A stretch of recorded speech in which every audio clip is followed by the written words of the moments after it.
Hello, everyone, and welcome to the Everything Theater podcast backstage episode. That was a lot of words. I'm Ellen Gribbs. Hi, and I'm Benita Zahn, and it really is backstage. Not a lick of makeup on either one of us, or Nope, fancy hairdos, or it's the Sunday version. it is the Sunday version. The I've been working in my yard, and now I'm doing a podcast. Yes, and I had a chance to finally spend some time with friends, which is in a way let's use that as the door opener to the conversation about getting back to theater.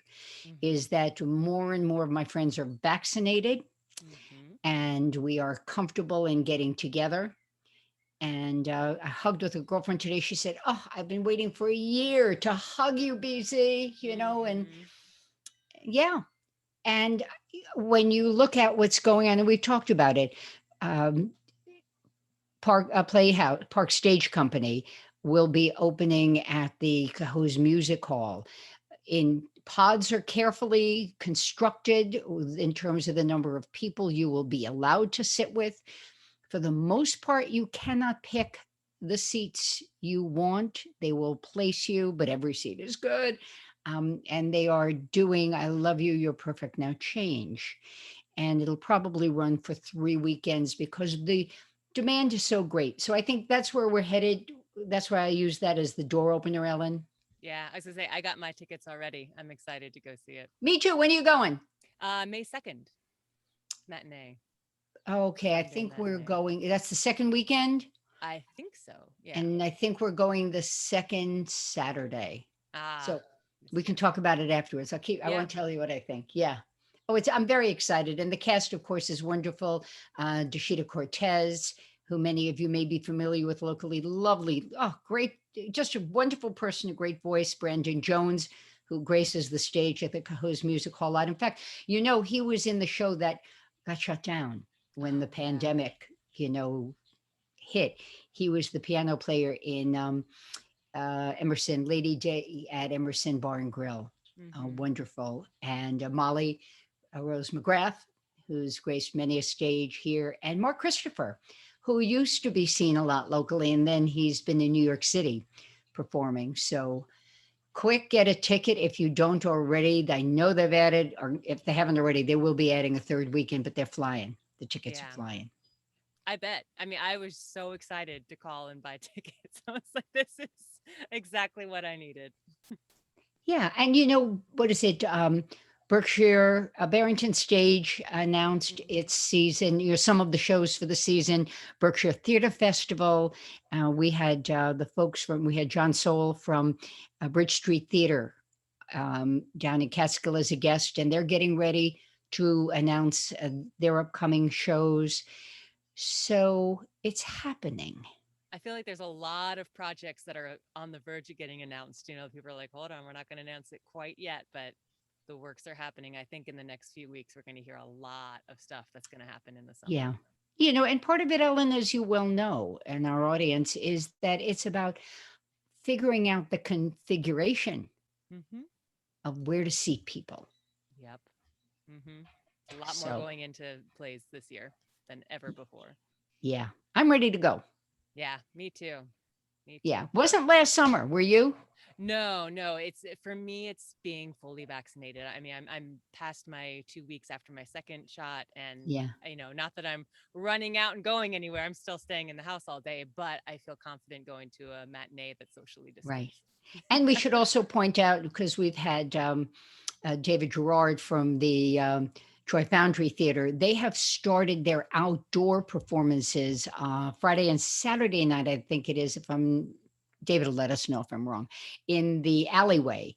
Their Yeah. home, their out of doors home, 35 people can be seated, and they're doing that on a regular basis. So if you're looking for some live theater, not your run of the mill stuff, it's been an open mic with a twist, Hmm. worth checking out. Yeah, and then of course all the virtual stuff's continuing too. Capital Rep has a whole bunch of readings virtual going on. Right. If Von Perry is taking part in them, and um, Kevin McGuire, hmm folks that if you haven't heard our podcast with them, please jump in and take a listen. And because they're all talking about how they're managing during this time. Yeah. And there's still two more virtual shows that Capital Rep's doing there that it's TBD, TBA, they Mhm. haven't been announced yet, who the cast will be. So, We'll have to see. hmm It's exciting. And speaking of the kind of virtual stuff, we had posed the question last week of what people's setups and stuff were. What was the self-taping like? Because I recently just did a project where I had to self-tape myself when I talked about last time. It was challenging, and I know I still have a lot to learn about how to self-tape. hmm So we heard from a few people, not many people. I think, this question just didn't land at the right time, or maybe people just don't like talking about it because they're over virtual. I don't know. or maybe they haven't set up. So Yeah. maybe you've got those responses, Ellen, and maybe the responses will help people. I just saw something on Facebook, and sometimes Facebook scares me. I feel like it's reading my mind. I Yeah. think something, and then you see it. And we use in the news business, if you will, in TV news, it's like a diaphragm. It folds into itself and opens up. It's a reflector, so the photographer can get some uplight on you. Well, Yeah. now there is something just like that. And if you're watching us do this, it folds into itself into a small circle and you put it in a pouch, or you open it up and it's a green screen that you hook onto the chair right behind you. Have you seen that? Oh my gosh, I haven't. That's amazing. That's I have great. got to hunt that down, find a price on that. And I think that, so you don't see all my books in the background. Yeah. my only And thing with for, my only thing with those things is that like I can't ever get those back in the little I'll package give you a like lesson. circle. I've learned. Have you? Standing out in the wind, a few times with the photographer laughing at you, you learn. So what you got for us, Ellen? So let's see. We've got a couple people with some ideas. So, speaking of green screen, Laura Darling says, best cheap hack. If you don't have a green screen, ugly lime green plastic tablecloth from the dollar store, plus some tape on a wall, $1 green screen. The same goes for black ones and simple patterns, so you shine through and they don't look over your shoulder to what's behind you. Nice. Yeah, yeah. Work on a budget, right? Um, And then we've got a one about sound, which we know all about because it's funny when we started doing our Zoom podcast sessions, we didn't give you a microphone because I think we were both like, we don't know how long we're going to be doing this remotely.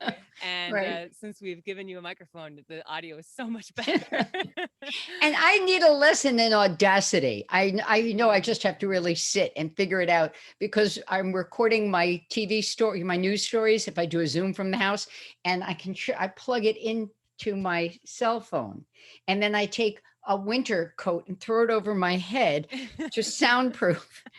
And I've learned it sounds best if I do that in the dining room, not in the office. I don't know why. It's the same soundproofing material, but it's the rust colored coat is the key.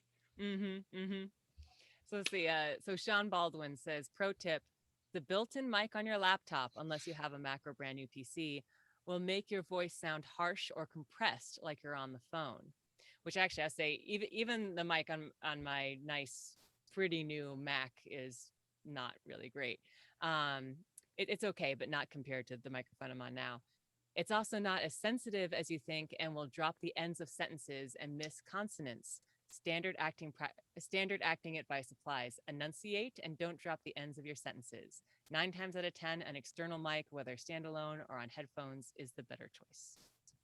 Thank you, Sean. Good pointers. What does Brian tell us? Ryan says, I actually don't mind it much at this point because it allows me to cast a wider net with my auditions. I've got a couple of LA auditions because of it. My dislike is I haven't been able to have a dedicated spot. So every time I get an audition, I have to schlep out all my lights and the green screen and then tear it all down when I'm done. Yeah, which is why I record in my walk-in closet, which I'm hiding behind this everything theater banner that people will see in the video. Yeah, you have a killer closet. It's it's My pretty closet, nice. yeah, my closet, nah. I mean, I feel a little bit like Ryan, you know. Well, I built this house, so I designed it to have this little nook area to put a desk and do all my Nice. my audio work because I do voiceovers. So In it's in the nice. next house, this was a spec house. Mm-hmm. And it's a good size house. I'm not, don't let me, yeah, I'm not complaining from that standpoint, but hello, builder. You and I need to talk. You weren't thinking. Yeah. Dude, didn't your wife take a look? And then we moved on to the question, Ellen, you thought to ask what makes a good audition. And you asked about techniques and strategies for preparing. And Christine said, your audition begins the moment you walk into the room. Be kind to the people that you, be the kind of person, rather, people want to work with, as well as performing an accomplished audition. I think that's great because we've all Yeah. seen, right? We've all seen the diva devo walk in. Hmm. And don't you think, oh Lord, if I've got to work with them. Hmm. I mean, the best course I took at Ithaca College, where I got my BFA, was an acting techniques class. And I can't believe it was not required to take this class. So only 5 people in the acting, major took this class. And it was worth every cent of my tuition all 4 years. And we spent probably just 2 solid weeks of just walking into the room. How do you walk into that room, say your name, do your slate? That was it. That's all we focused on because it's so important. That is your first impression. It's not the first line of your monologue. They want to see a person who's personable and they can work with and has a Hmm. personality. They want to see it. Hmm. Yeah. Uh, It reminds me, isn't there there's a Sondheim? The person is shouldn't ought to sit like a lump. It's from Company. oh, Knock, knock, is anybody there? Knock, knock, I really isn't fair. Knock, knock, I'm working on my charms. Knock, knock, a zombie's in my arms. Yeah, you don't want to be that person. yeah. I know I get there. Well, look, what's a day without Sondheim? It's just a day. You need a little Sondheim. Every day needs a little sign All right. time. Every day, a little death. Yes, see? In the ground, da, da, da, da. Let's see. Oh, so this was fun. So Tony Pallone posted something that then got a whole bunch of responses after, which a lot of the following are responses to his thought Hmm. that he said, if the audition is a cold read in a scene with other actors, I'm highly confident in my performance. If as if far more common in professional theater, it's a monologue with just you and a group behind a table, I have zero confidence. And frankly, am amazed I've ever been cast this way at all. And more often than not, I haven't. Well, we're going to have to talk to Tony. Oh, We're going yeah. to have to build his confidence. I Because mean, he's a and then great Ellen's, performer. yeah, he is. And he's somebody you want to be on stage with. Hmm. He shows up ready and available. Hmm. Eileen responds to him, a monologue audition is very unnatural in every way. One issue I have with it, when it's used as a consideration for a season, is what to choose. How do you pick 1 2 minute or less representation of your skill set? And Yeah. I'm going to put a footnote to that. My niece had been studying, she was at LaGuardia, the High School of Performing Arts in New York City. And I mentioned an audition I was going, a monologue, and she, as only an 18-year-old can, with the eyebrow and nose, she was, oh, you're using that one. Yeah, I mean, yeah, the trick with monologues is that there's only so many out there. And I think it's really hard to find a monologue that's written well, like, because it's unnatural for someone to just kind of talk forever. And Right. so it's hard to get in that space. And this is interesting. I know Yvonne Perry agrees with me on this. I when I did that audition techniques class, most monologues you find out there is telling a story of like when I was young, this happened, blah blah Mm-hmm. blah blah blah. And it's actually not all that engaging to tell a story about something that happened in the past. It's much more engaging to have a monologue that's in the moment of reacting to someone, and having a dialogue with them, even though they're not talking. And so finding those monologues is even harder because there's not tons of them and you got to find them and then hope no one else has the same one. So let me just tell you, I like using, you ready? I farted in yoga class. That one really talks to me. Hmm. And you know what? Then I've used it, and then I know if these are people I want to work with. Oh, yeah. Because if they sit there sucking their gums, Hmm. I'm like, oh, I don't think this is a good place to be. You mean you've never even thought about farting in yoga class or where you shouldn't fart? And just the word alone to me is funny, right? Absolutely. And then when you fart, when that was part of the monologue, is do you acknowledge that it was you, or do you keep going as if nothing happened? That is a So very relatable monologue, I think. Yeah. Let's see, going on with the monologue train. Ryan said, I hate monologue auditions unless there's a reason for them. The whole point of an audition is to see how you fit into the role. A monologue doesn't do that. It just shows that you can memorize something and then figure out the beats. It's when you're working with someone else, even a reader, that the team can see how you function in the moment, how you adapt, react, and what you're going to do with the character. bravo, totally agree. And the other thing is, gee, I never know where to look. Yes. And I know that this is a big topic a lot of times with people. Do I look at the person I'm auditioning for? Do I look to the side of them? And I have the stance of look to the side of them. I Yes. do not like when I'm on the other side of the table and directing. I had an actor come in once with a very angry monologue where he proceeded to say F you and blah, blah, blah, stared right into my eyes the whole time. It was the most uncomfortable I've ever been. And you thought, no, F you, and I'm going to go cast somebody else. Yeah, yeah, absolutely. It was such a put off. Yeah, Oh, yeah, and that was really tone deaf, yeah. He you also, know? speaking of coming in, he came in late and like just was kind of like, "Hi, I'm here." Like, it was not a good Okay. impression. No. John Romeo says actually, the monologue, which is standard, is to display one's ability handling an imaginary situation and a measure to the auditor of the actor's acting. If someone comes to an open call and sucks at the monologue, chances are, and rightfully so, they won't get called back, much less a part. Yeah, I mean, there are perks to seeing someone do a monologue and not. I know why monologues are used for season generals because you can't, there's too many shows and too many people to do Right. sides.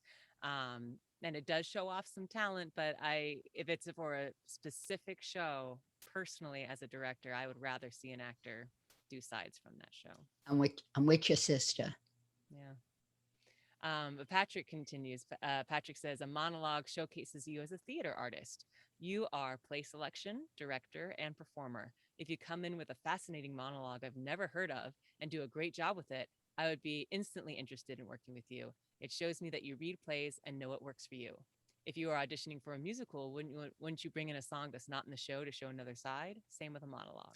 And I'm glad he wrote that because that was going to be my next point. You still Mm, have to bring in music that's not from the show. And most of the time they ask you not to sing from the show. yeah. So that is an interesting, you know. The dichotomy. Yeah. And we may want to talk about picking songs also, because I was working on a song with Michael Latano, who's a performer locally and a wonderful voice coach. And it's a piece that I was interested in, and we talked about how it goes from A to E, probably. Mm. Most performers are looking for something that goes from A to Z in about 10 seconds. Here are my Right. trumps. um, but perhaps, I don't know, and listeners, let me know what you think. Perhaps doing something a little smaller really well, Mm, something really in your wheelhouse without the pyrotechnics. mm. Yeah. How does that land? I think it probably depends on who the performer is too, right? I mean, because I personally would rather keep something small and simple, but that I can act the heck out of. because I'm a more confident actor than singer. I'm hearing you.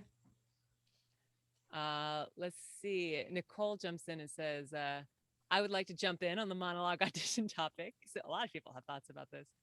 I avoid them like the plague. Almost any actor can memorize and recite a monologue. It says nothing about the uniqueness you can bring to a role, how you adapt to when playing off of others, and doesn't offer much opportunity to have the director give you direction, and more importantly, show that you can take direction. I generally don't audition for monologue shows because I find I truly enjoy a cold read.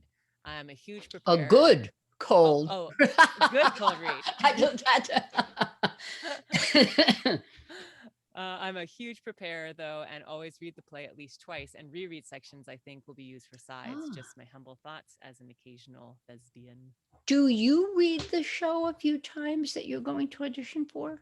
If I can get it. Yeah, I think there's a lot of times, though, I've been in a situation where it's like, I don't even know where to find this play. Mm-hmm.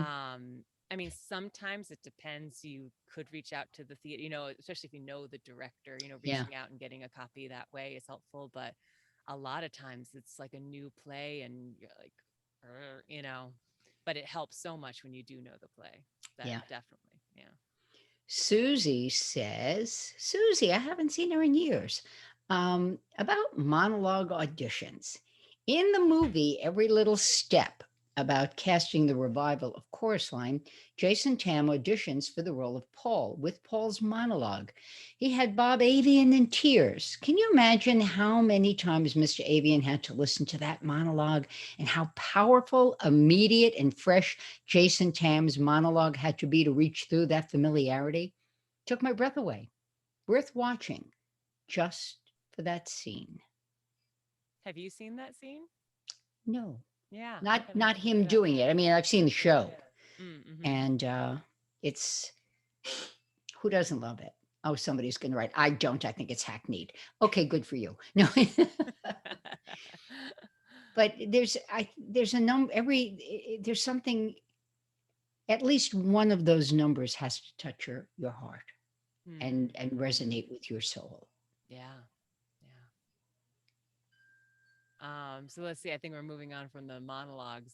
We have Eileen Schuyler says, I love this one. Me I too. I read commentary once by a casting director who gave an excellent piece of advice. When you go to the audition, you have already been cast. You are cast for a single performance. You're an actor, right? So go give your best to that performance and call it a day. If you're chosen to move on from there, that's a bonus. If not, you got to do your work. It's very difficult to follow in this practice because it's human nature to use too much of your energy worrying, but it's worth a try. And I'm going to footnote that with it's especially true when you audition for a movie. Yeah. I've gone in and read the patootie out of the role in six variations. You know, Mhm. Mhm. great. How about could you done them all? Mhm. And I never get a call. And I just wasn't the face. I wasn't the look. I wasn't the sound. Just then somebody else comes in, and I think we have to be jiggy with that in some um, at some level. Look, we've all read the stories where there's been a casting call and it's gone on, and it's just not right. And then somebody walks in and yes, they're good, but they look like, sound like, move like what the director was envisioning in their mental storyboard. Mhm. So we have to listen carefully. We have to listen with two sets of ears, I think. Mhm. One to their direction, to what you want, they want to hear. But then really, and this is hard, how do you get out of yourself in this situation, Ellen? Stand at 100 feet and watch you and watch the director watching you. Yeah. Mhm. That's why my thing, I always try to just tell myself right before walking in the door, I just mentally say, "Have fun, Ellen. Go have fun. Like this is what you do. This is what you chose to do with your life. Go enjoy it." Mm-hmm. Yeah, you're exactly right. You're right. Yeah, Being and in the if moment. it doesn't work out, then there are other projects waiting. Somebody's going to want that face. Yeah. Yeah, exactly. Somebody. Lori says, read the play. Also, try and anticipate what sides might be used and be familiar with them. Be ready to take direction. I've never thought about the sides that would be used. Have you? Not unless they've actually been sent to me. I never Yeah, think like, oh, I think this scene will make a good side. Not really. No. no, but definitely take direction and then Yeah. be confident enough to ask, what do you mean if you don't know what they're saying? Yes, absolutely. I think I've been trapped of that when the director will say something and my brain goes, "What did they just tell me to do? I have no idea." And then I'm like, "Okay, sure." And then just make something up. But yeah, it's it's totally fine to stop and go, "Actually, can you explain that a little bit more?" Yeah, yeah. Yeah. Yeah. Oh, but I was going to say in terms of being prepared, I also think if you're given sites beforehand, try to memorize, but my suggestion is to hold the paper in your hand Hmm. because I've made the mistake of being really cocky and confident, thinking, I've got this. And I didn't take the paper with me, totally went up in the audition and was lost. And it was a And Shakespeare play, so I couldn't improv. yeah, they went, thank you. Mhm, Just mhm. leave your card over there. Yeah. Yeah. Let's see. Tom says, a good audition for me is when I don't fall trap to auditioning for the part and remember I'm auditioning for the people behind the desk. That's Mm. all. In rehearsal, I try to keep clear of line readings, character judgment, and character at all, really. To me, there is no character, just me, facets of me, and how I change standing up there. The more I can let those preconceived things go, the better off I am. Hmm. Nice. Yeah. Bonnie says, listen to the director's ideas and concepts for the show and the character and act accordingly. I, as director, want to know the actor will take direction. Hmm. Yeah. Sarah says, as we mentioned, read the play before. Also, go for it, take a risk, make strong choices. I don't think an audition is a time to hold back. I'd rather be strong and wrong. Hmm. Leave it all out there. Yeah, yeah, you don't want to walk out thinking, well, that was, Right? yeah. Joe said, and this is part of a longer post from when he held auditions for No Exit. Auditions are your chance to shine as an actor. Work hard, come prepared, communicate any issues with the director, be confident, and above all else, have fun. And that's really pretty succinct. I think if we had to sum up the essence of so many of the comments, Hmm. Yeah. And we'll post Joe's whole thing because he addresses a lot of people's concerns about going into auditions and explains them away as a director, which is, yeah. yeah, it's a great thing to do. Jeremy says, make them laugh. Even if it's a drama, say something to put a smile on their faces. I happen to agree with him.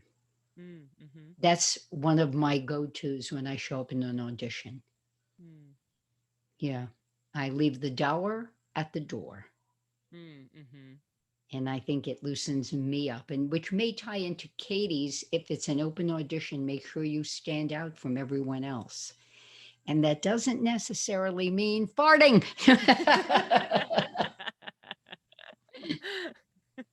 We're You doing got a to. monologue about it. Oh, and let's see. Erica says, use your manners always. Say please and thank you. Be kind and respectful.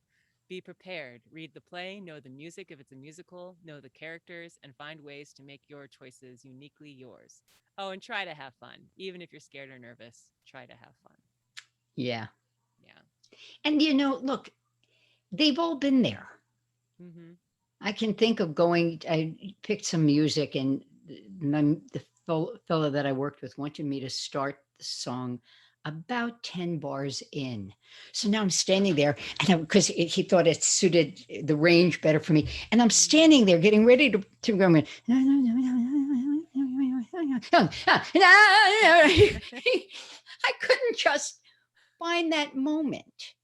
I Mm-hmm. had to hum everything before it. So the lesson there is, that's the wrong thing for me to do in an audition. Mm-hmm. I have to be able to walk in and basically, if you're making the movie, you look at the accompanist and go, hit it, you know, Yeah. hit it, please, and then hit it. Mm-hmm. So for me, it's about not letting something come between me and the performance because there's enough stuff, Oh, there's a lot of stuff going on in that moment. you And, know? and I'll add on the best piece of audition advice I ever received was that the people behind that desk, and it's helpful here when you have directed before and you've been in that position, they want you to succeed. They're Yes. never sitting there thinking, "Oh, I really hope the next person comes in and bombs," like they That's right. want you to solve their problem and come in and be the perfect person for that role. So they are rooting for you from the Hmm. second you walk through the door. And when you keep that in mind, I think that helps with the nerves because it's Hmm. not the pressure is not there. Like I don't have to make this huge impression. I just have to go and do what they're hoping I do. Right. Just be the person that they were hoping would walk through the door. And then sometimes I think we also have to remember while we are auditioning for that particular production or season, we're also auditioning for tomorrow, Yes. that we may not be the right fit, despite what we think. But if we've impressed them in our preparation, in our kindness, our performance, they'll remember that because Mm-hmm. they may have another project down the road and they say, "You remember that gal who came in, who had to hum to get to the." But, I think you always have to remember that it's not always about this moment, it's the next beat as well. Absolutely. Yeah. Well, we have some fun coming up, don't we, Ellen? Mm-hmm. And our next guest will be fun. Yes. You want to tell our listeners a little bit about that? Our next guest? Well, it's movie time. It's the Oscars, Yes. and it's not a matter of us and them. Now it's all performers. And we've got Jay Bobin, who is a longtime reviewer. And he's on Twitter. You can always find him there. He has talked to, I think he's interviewed every actor and actress. It's Wow. amazing. He's wishing birthday greetings to folks. I mean, he's spent real time with them, not just, oh, yeah, I read it. No, I remember when we had, lunch at this event. So Jay will be with us to size up the prospects. Yeah, and I'm working my way through. By the time we talk to him, I'll have seen everything. But I'm Will making my way you? through those Best Picture nominations. Yeah. Oh, bless you, dear. I'm just going to sit back and you can drive the bus. Well, I try to every year. It's a Yeah. personal goal. I usually do pretty well, but this year was like a little challenge, but also easy because a lot of them were on streaming services, Yeah. but also weren't in theaters that I could go and see, which a lot of Yeah. times I go and see them in theaters. So Yeah. yeah. Well, until next time. So, what shall we talk about? You know, Oh yes, for next time. What would we? Hmm. hmm, hmm. You know what? You're just going to have to watch our Facebook and Twitter and Instagram page. And if you haven't already signed on, what are you waiting for? Exactly. You can always find these questions on our Facebook page every week. So if you're like, "Wait, when did you post these?" They're on there. Just sign in, check us out. You know what I'm thinking, Ellen, and maybe it's just the mood I'm in, but what happens when you're cast opposite someone you can't stand and you have to kiss them Hmm. or something, but it's close contact. What do you Mm-hmm. do? Oh. And if you know that's going to happen and you get cast, will you take the role? Mm-hmm. Wow. That's You can that's tell a I've good been one. down this road. Yeah, I was gonna say. I was like, I don't think I've been in that situation, but I think you Hmm. I will. I may tell tales. Ah. Oh, well, definitely tune in next time to hear those Mm. stories. Well, he's dead, so it's okay. May he rest in peace. But yeah, he's no longer here. So I'm Yeah. No, but yeah, what happens? What happens if you really can't stand the person you've been cast opposite? What do Yeah. you do? How do you handle it? Especially if there is intimacy that has to occur in some fashion. Hmm, that is a tricky one. We'll see what people say. And on that note, I'm Benita Zahn. And I'm Ellen Cribbs. We'll catch you next time.